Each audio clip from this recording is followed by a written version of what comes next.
Mga esterong puno ng basura, mga kanal na barado o mga lugar na marurumi. Yan ang target na ayusin at linisin ng isang grupo ng magkakapatid mula sa Bulacan. Nagmula lang sa simpleng linis challenge sa kanilang tahanan, ngayon ilang mga barangay at lugar na sa Bulacan ang kanilang nalinis at muling nabigyan ng pagkakataong magamit muli. Wala mang malalaking makinaryang panglinis. Bao naman nila ang buong pusong makatulong sa kapwa at ang mga katagang iniwan sa kanila ng kanilang ama. Sila ang mga tinaguriang Estero Rangers, ang mga masisipag na anak ng kalikasan. Ating kilalanin at pasalamatan ang 4 Santos Brothers. Hello. Hello po, ma'am. I'm so excited to meet you. Kami din po. Thank you naman na pinagbigyan nyo kami na dumating kayo dito. Siguro kung pipiliin ko na top 3 na mga hinahangaan ko, yung mga katulad nyo na gagawa ng isang bagay na sa tingin ng ibang tao, mabaho, madumi, lahat na, yun na yun. Yung ginawa nyong pagpupulot ng basura dun sa mga estero. Kinikilabutan ako dun sa napapanood kong video na nung mga ginawa nyo. Thank you, Lord, sa mga katulad nyong magkakapatid, the 4 Santos Brothers. Opo. Thank you. Thank you rin po. Sino ba sa mga magkakapatid ang talagang yung may isa ba sa inyo nagsabing talagang siya ang unang nag-idea or lahat kayo sabay-sabay niyong napag-isipan? How did it all begin?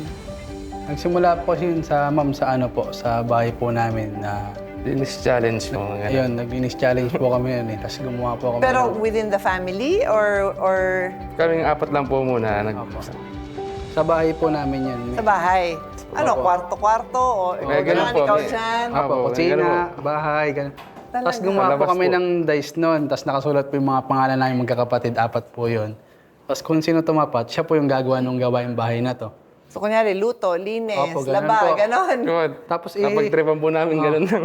Tapos in-upload po namin sa Facebook, hindi okay lang po. May mga nanood po. Tapos yung lola po namin is nagpatulong pong linisin yung likod bahay niya. Kasi po yung likod po ng bahay ng lola ko po is likod yung sapa. Okay. Tapos punong-puno po yun ng mga kangkong, basura, ganun po. Tapos yung, Okay na sana kung kangkong lang eh, no? Pero Opo, kangkong madali-dali. tsaka basura. tapos yun po yung Halo-halo na po yan. unang video namin na nalinis, tapos in-upload po namin. Tapos nagulat na lang po Yung kami. before and after, yun. Yes po. Ilang oras, araw kayo inabot ng maglinis?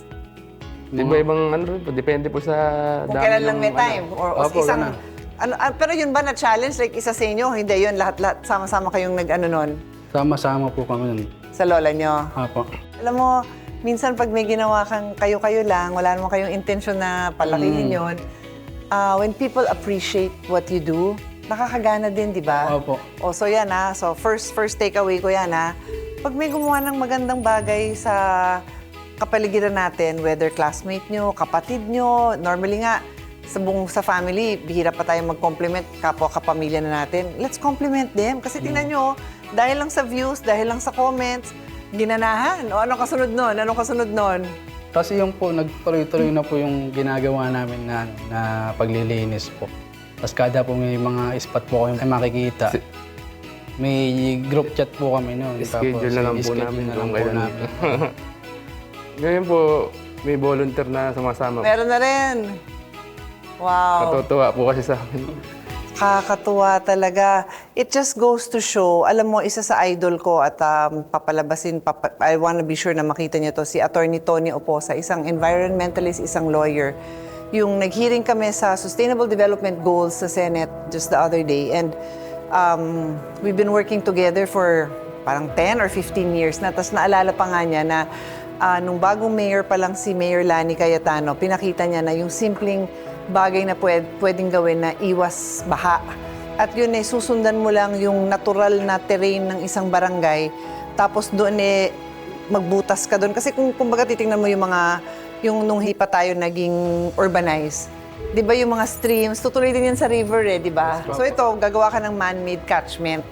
Tapos pag hinukay mo yon, doon tutuloy yung tubig. Ngayon, pag hinarangan mo yon, nagawa niya ng bahay dyan o patay. Kasi saan pupunta yung tubig? Wala na, yun na yung baha. But the point is, just like you, kahit sino pwedeng gumawa nun. Hukay lang yun, butas lang yun para doon pumunta yung tubig. Yung sa inyo din, it starts with isang kalat, dalawang kalat, yung kalat na ng buong bahay, kalat na ng buong Buong barangay. lipunan. Tanong, ano yung pinakamadalas na nakikita niyong klase ng basura? Plastic bottle po sa Bottle. yung mga cups, yung mga ganun. Yung mga pang milk tea, yan po ang madalas talaga. Yung mga Mga pinang-anuhan. cup din po, mga cup. O, kita nyo. Kaya alam mo, ang gusto kong ma-promote, bring your own cup. Kaya kami sa Senate, yun ang inaano ko na bring your own tumbler, bring your own cup, di ba? Opo. Kasi kung ayan na ha, ito namang mismong Cuatro Santos na naglilinis ng mga estero, nagsasabing ang pinakamadalas na nakikita nila is mga plastic, mga cup. So bring your own cup. So anong message nyo? Message nyo sa mga nanonood? Ang masasabi lang po namin sa mga followers po namin, sa mga kababayan natin na kung hindi mo kayang maging parte ng solusyon, huwag ka naman sana maging parte ng polusyon. Ayun lang po. Oh, ang ganda naman yun. I love it. O, yung mga makeup dyan, tago nyo na yung cup na yan. Thank you so much. Please continue to be an inspiration. I will pray for your health, your well-being, your happiness dahil ang daming pinaligaya nyo, di lang lola nyo, dun sa naging bagong hobby nyo. God bless you. Thanks rin po. Thank you, ma'am.